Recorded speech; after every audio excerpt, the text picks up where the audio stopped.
Di sini saya akan mempresentasikan tentang sel. Sebelum itu saya akan membahas apa yang akan saya bahas dalam sel tersebut. Saya mencakup 4 poin utama, yaitu struktur sel, organel sel, jenis dan fungsinya, kemudian difusi melalui membran, dan yang keempat adalah transport aktif melalui membran. Jadi sebelum kita masuk, kita harus mengetahui terlebih dahulu apa itu sel. Jadi sel itu merupakan unit struktural terkecil dalam makhluk hidup yang mampu menjalankan semua fungsi kehidupan seperti pertumbuhan, reproduksi, dan metabolisme. Kemudian sel itu dibagi menjadi dua bagian. Yang pertama sel prokariotik dan sel eukariotik. Jadi sel prokariotik ini tidak memiliki inti sel, namun terbungkus oleh membran. Sedangkan sel eukariotik adalah sel yang memiliki inti sel dan dibungkus oleh membran. Sel prokariotik itu contohnya seperti bakteri dan archaea. Sedangkan sel eukariotik itu contohnya seperti sel tumbuhan, sel hewan, protista, dan fungi. Kemudian sel ini memiliki 7 struktur dasar. Namun, struktur yang paling sering dibahas adalah 3 struktur utama, yaitu inti sel, membran sel, dan sitoplasma. Jadi, yang pertama adalah membran sel, yaitu kulit terluar dalam sel yang mengelilingi sel dan terdiri dari fosfolipid ganda dan protein yang tersebar. Kemudian, dari membran sel sendiri itu berfungsi sebagai mengatur keluar masuk zat, menjaga keseimbangan ion, dan melindungi isi yang ada di dalam sel tersebut. Kemudian yang kedua adalah sitoplasma. Nah, sitoplasma ini seperti yang kita ketahui adalah cairan kental yang terdapat di dalam sel yang mengandung berbagai organel sel.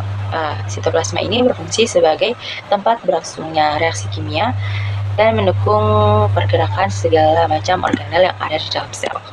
Kemudian, yang paling inti yaitu adalah inti sel atau nukleus. Di sini dia itu berbentuk bulat atau oval yang dilapisi oleh membran nukleus dan berisi DNA yang membawa informasi genetik.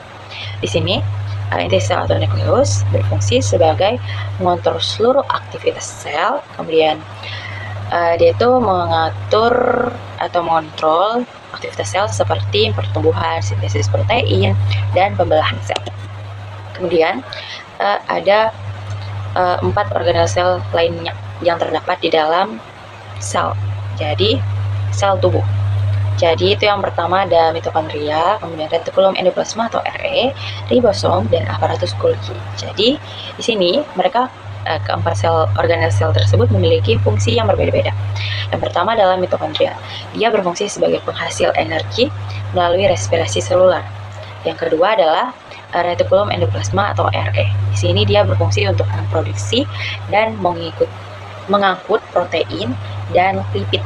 Kemudian yang ketiga dari ribosom, dia berfungsi sebagai tempat di mana sintesis protein berlangsung. Kemudian yang keempat ada aparatus Golgi. Di sini dia berfungsi untuk memodifikasi, menyortir, dan mengemas protein untuk dikirim ke bagian sel lainnya.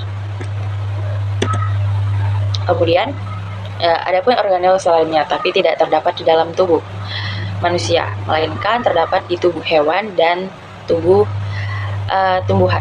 Jadi ada yang namanya lisosom, terus ada kloroplas dan vakuola. Lisosom sendiri berada di dalam sel tumbuhan. Di sini dia mengandung enzim pencerna untuk memecah zat-zat yang tidak dibutuhkan di dalam sel hewan. Kemudian ada yang namanya kloroplas yang terdapat hanya pada sel tumbuhan.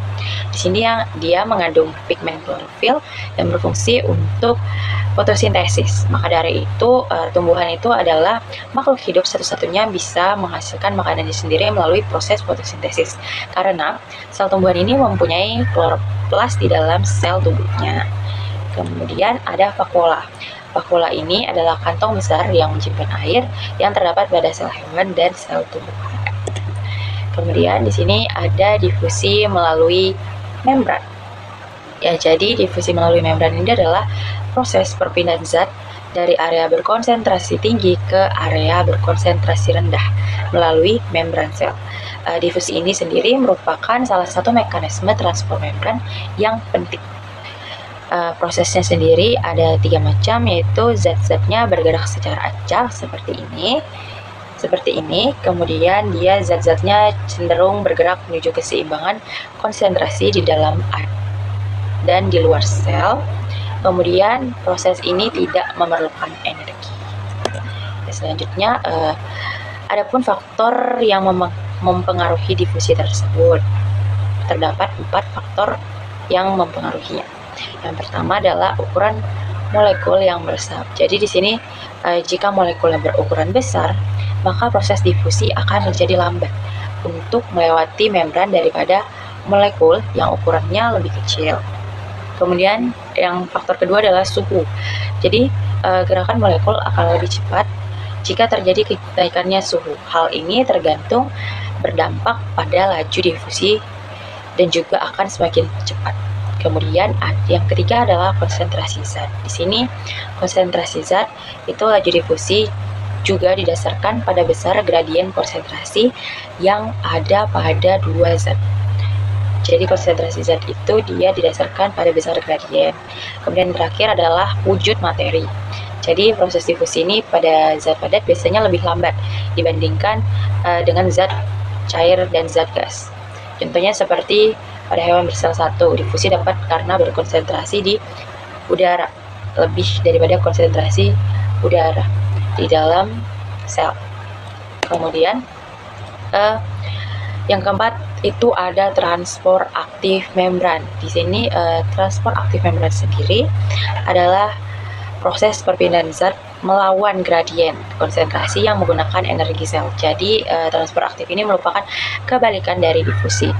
Proses ini melibatkan protein transport, membran integral, dan energi metabolik.